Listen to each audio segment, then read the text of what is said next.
वरना सरकार का तो इकबाल और खत्म हो जाता कि जहां अंदर मुख्यमंत्री जी भाषण दे रहे हैं और बाहर पुलिस वालों ने, एक पुलिस ने दूसरे पुलिस की हत्या कर दी, ये लो, ये खबर बनती फिर तो इकबाल कहां रह गया? हमारा आपसे एक अनुरोध ये है जी कि आप कभी लखनऊ जो यूपी के डीजी पुलिस है, हाँ, कभी उनको बैठाइए, हाँ, और उनको ये चीज अब दिखाइए। हाँ। रविदास जी, आप मेरी सिफारिश कर दीजिए, नागर साहब मेरे कहने से नहीं आएंगे।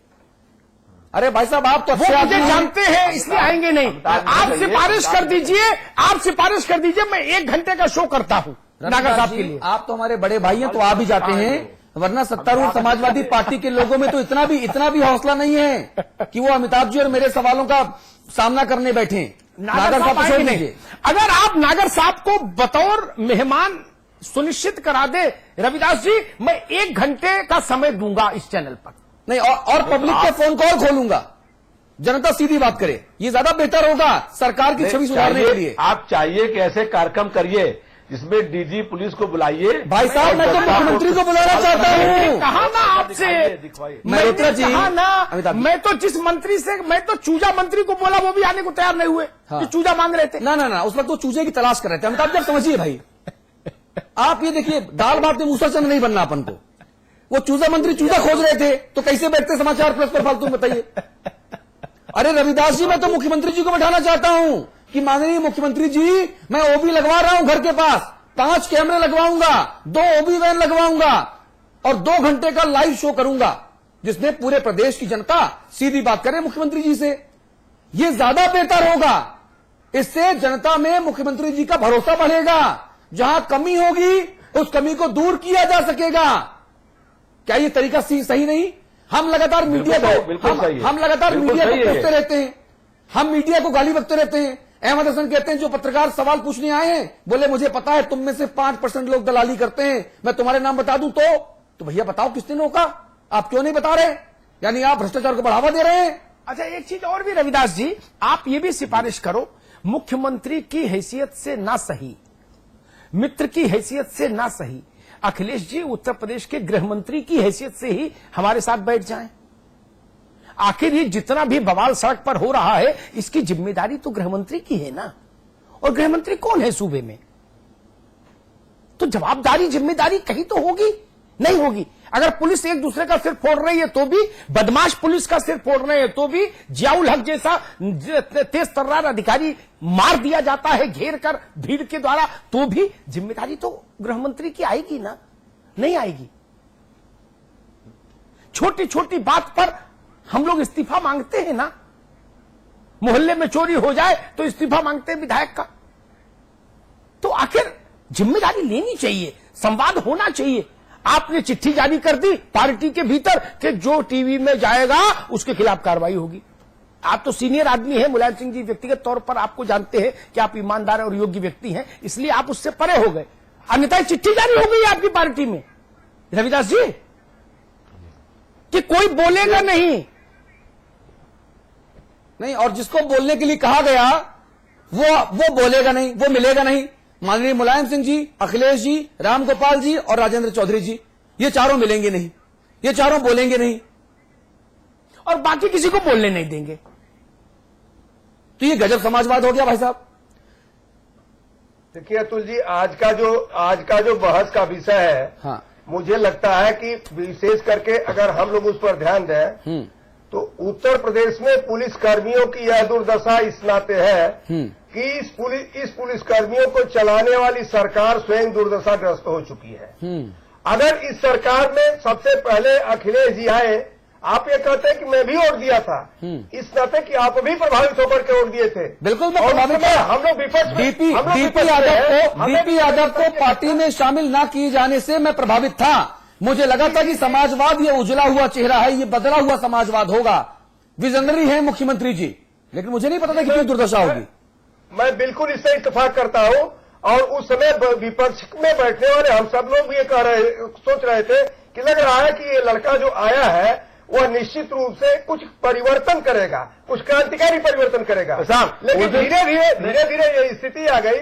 परिवर्तन की तो बात ही छोड़ दीजिए, आज वह परिवर्तन होने की स्थिति में आ गया है कि यह मुख्यमंत्री रहे या न रहे।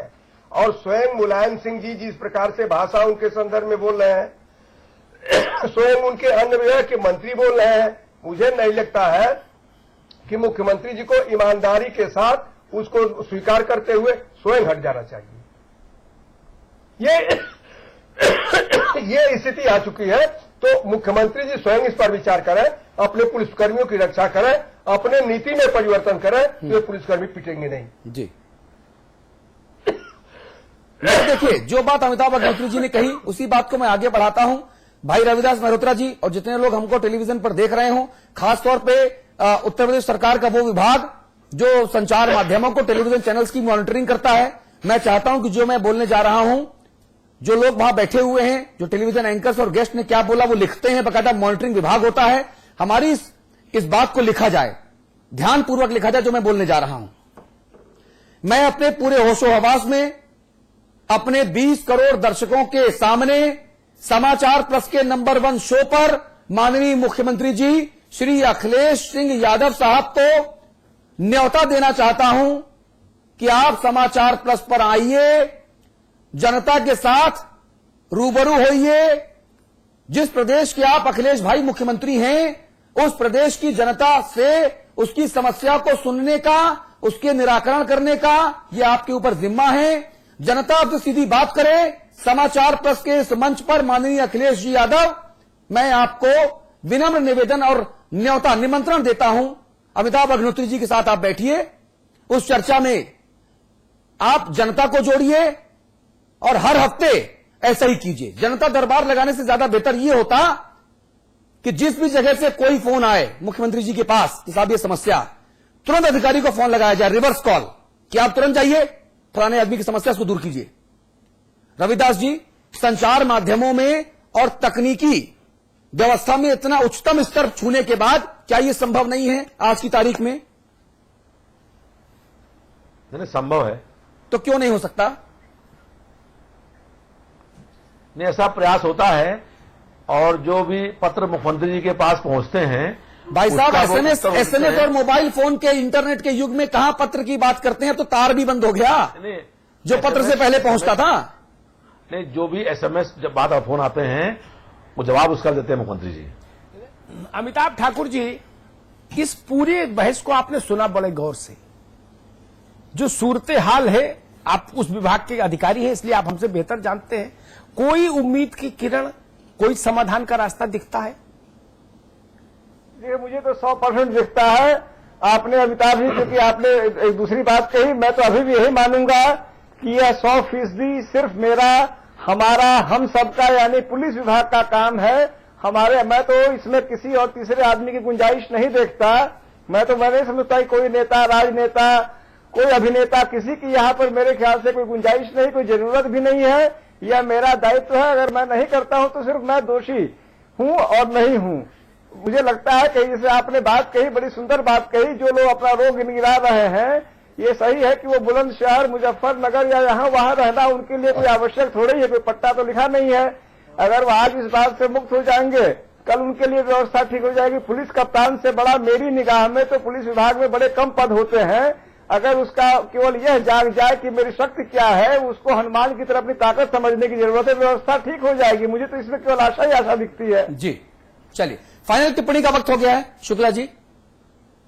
साहब, मैं इतना ही कहना चाहता हूं कि जिस प्रकार से अमिताभ अग्निहोत्री जी ने याद दिलाए हैं, आज इस शासन को याद दिलाने की आवश्यकता है कि आप भी हनुमान की तरह से अपना बल पहचान लीजिए। हाँ। और जिस प्रकार से समाज को संरक्षण देने की स्थिति है, समाज को दीजिए, पुलिस को दीजिए, अपराधियों को बाहर कीजिए। आप अपराधियों को संरक्षण दे रहे हैं, पुलिस को भी संरक्षित नहीं कर रहे हैं, समाज को भी संरक्षित नहीं कर रहे हैं। तो जनता आपसे ये चाहती है कि आप पूरी तौर पर अपने अधिकारियों को संरक्षित करिए और समाज को, लेकिन आप अपराधियों को जो संरक्षित कर रहे हैं उससे अपने को अलग कीजिए। निश्चित रूप से इससे सुधार आ जाएगा। यह नहीं करेंगे तो यह जनता इनको भी निकाल बाहर करेगी और वह दिन अब दूर नहीं है जब निकाल बाहर करने के लिए लोग सड़कों पर आ जाएंगे। ठीक है, Malhotra ji, final comment please. देखिए, हम लोग ये चाहते हैं कि जनता जो है वो भयमुक्त हो और अपराधी भयभीत हो। पुलिस जो है अपराधियों को, माफियाओं पर, गुंडों पर कार्रवाई करे, जनता का सहयोग लेकर के कानून का राज कायम हो और हमारी बहनें, हमारी बेटियां रात के 12 बजे भी सुरक्षित घर पहुंचे। अगर व्यापारी के हाथ में पैसे भरा बैग है तो वो सुरक्षित घर पहुंचे। ऐसा कानून का राज हो कि जिसमें गुंडे, माफिया या जेल के पीछे हो या प्रदेश छोड़ करके भाग जाएं। पुलिस के अधिकारी बिना इस मोह के कि उनको बड़ा पद मिले, वो ड्यूटी निभाएं, सही काम करें, अपराधियों और माफियाओं पर सख्ती करें और कानून का राज कायम करने के लिए पुलिस को पहल करनी होगी, कार्रवाई करनी होगी। और जो गुंडे लोग पुलिस पर हमला करने का प्रयास कर रहे हैं उन पर सख्ती से कार्रवाई हो, ताकि जनता को ये लगे कि हम भयमुक्त हैं और नहीं, अपराधी ये तो आप भाई साहब, अपराधियों पर कार्रवाई हो। ये तो आप आदर्श स्थिति बता रहे हैं ना, आप ऐसा चाहते हैं, आपने ऐसा कहा, लेकिन आप काश ये बोलते कि हम ऐसा करते हैं और हमने ऐसा किया, वो सुनने में मुझको ज्यादा अच्छा लगता और हमारे 20 करोड़ दर्शकों को भी। अमिताभ अग्निहोत्री जी, संवाद की टिप्पणी। देखिए, रविदास भाई ने जो बात कही ना, वो वैसी बात है जिसे सत्यनारायण की कथा समाप्त होने के बाद पंडित जी कहते हैं कि मेरे साथ बोलिए, प्राणियों में सद्भाव हो, धर्म की जय हो, अधर्म का नाश हो। पंडित जी पंजीरी खा के घर जाते हैं और जो यजमान है वो दुकान पे कम तौलने के लिए चला जाता है, चीनी और चावल में कांटा मारने के लिए। दोनों बेईमानी के रास्ते पर निकल लेते हैं धर्म की जय करके। वो इसलिए बात, जहां से बात निकलेगी, रविदास जी, गांधी जिस वक्त ये बोल रहे थे करो या मरो, उनके शरीर का वजन मालूम कितना था? 42 किलो। 42 किलो का बुजुर्ग आदमी बोलता है करो या मरो, और हिंदुस्तान करने और मरने पे आमादा हो जाता है। यहां से बोलेंगे तो यहां सुनाई देगा मित्र, यहां से बोलेंगे तो यहां सुनाई देगा। प्रवचन तो आसाराम बापू भी दे रहे हैं, आज यौन शोषण में मुकदमा लिख गया उनके खिलाफ। क्या होगा प्रवचन का? और तुलसी ने कहा, शिव प्रताप जी को याद होगा कि क्या कह रहे राजा, तो उन्होंने कहा राम राज्य की बात गांधी ने की थी, तो उन्होंने कहा दुष्ट दलन रघुनाथ कला की। राजा का कर्तव्य है दुष्टों का दलन। यहां तो उल्टी गंगा बहा दी, दक्षिणा वाहिनी गंगा हो गई। दुष्ट मार रहे हैं सेना को, बताइए, होना था दुष्ट दलन, और यहां उल्टा रिवर्स गियर लगा, दुष्ट मार रहे हैं अमिताभ ठाकुर जी की बिरादरी को। बोले तुम एसपी हो, तुम इधर बंद करो इसको। बोले कप्तान ये डीवाईएसपी है, बोले इसको गोली मार दो। बोले दरोगा है, बोले इसके ऊपर तेजाब डाल दो, अभी छोटा अधिकारी है, गोली मत मारो। ये हो रहा है। बोले सिपाही है, बोले इसकी खोपड़ी फोड़ दो, आगे से नहीं आएगा कभी हमारा जुआ पकड़ने। ये हो रहा है ना। किस लिए भेजा था सत्ता में? कि दुष्टों का दलन होगा। और हो क्या रहा? दुष्ट चढ़ गए शासन की छाती पर। यह नारा मायावती ने दिया था, तब आपका विरोध हो सकता था। लेकिन आज ये बात मैं कह रहा हूं, उत्तर प्रदेश के हालात कहीं से देख लीजिए, गाजीपुर से गाजियाबाद तक, हृदय पर हाथ रखकर। और ये बात मैं इसलिए नहीं कह रहा कि मेरा कोई आलोचना करने में मुझे आनंद है समाजवादी पार्टी का, वहां भी मेरे बहुत सारे मित्र हैं, प्रिय मित्र लोग हैं। लेकिन आप भी अगर उत्तर प्रदेश में लंबे समय तक शासन करना चाहते हैं या प्रासंगिकता चाहते हैं अपनी, तो रविदास भाई ये तो रोकना होगा, ये रोकना होगा। ये भी चले और सत्ता भी बनी रहे, ये नहीं संभव, ये नहीं संभव, नहीं संभव। चलिए, इस चर्चा को खत्म करने का वक्त हो गया, लेकिन मैं चार रायने जरूर कहूंगा। सत्तारूढ़ समाजवादी पार्टी के लिए, भाई रविदास जी आपके लिए, यूपी की सरकार के लिए, ये चार बातें सरकार में बैठे और पार्टी में शामिल उन लोगों के लिए चार बातें जो मगरूर हो गए हैं, जो घमंडी हैं, जो नियम कायदे कानून की फिक्र नहीं करते, जो ऐसी हरकतें करते हैं, उनके लिए खास तौर पे। रविदास जी ध्यान से सुनिएगा। हिम्मत नहीं जुनू में, न हौसला जज्बात में।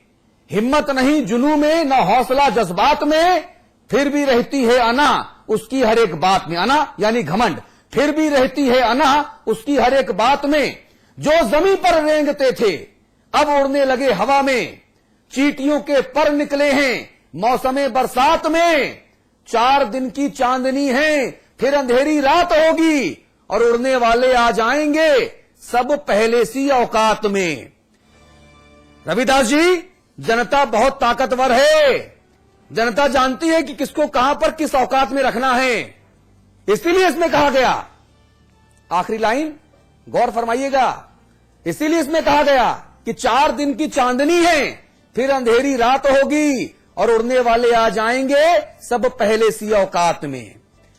जनता का जो इलास्टिसिटी लेवल है ना, जो सहनशीलता का जो आखिरी पायदान है ना, उस तक मत पहुंचिए। वहां जब पहुंचते हैं ना, तो जो इलास्टिसिटी है, जो रबर है, वो टूट जाता है। जनता के सब्र का बांध न टूटे, इतनी गुंजाइश रखिए। आपकी सरकार को भी रखना चाहिए।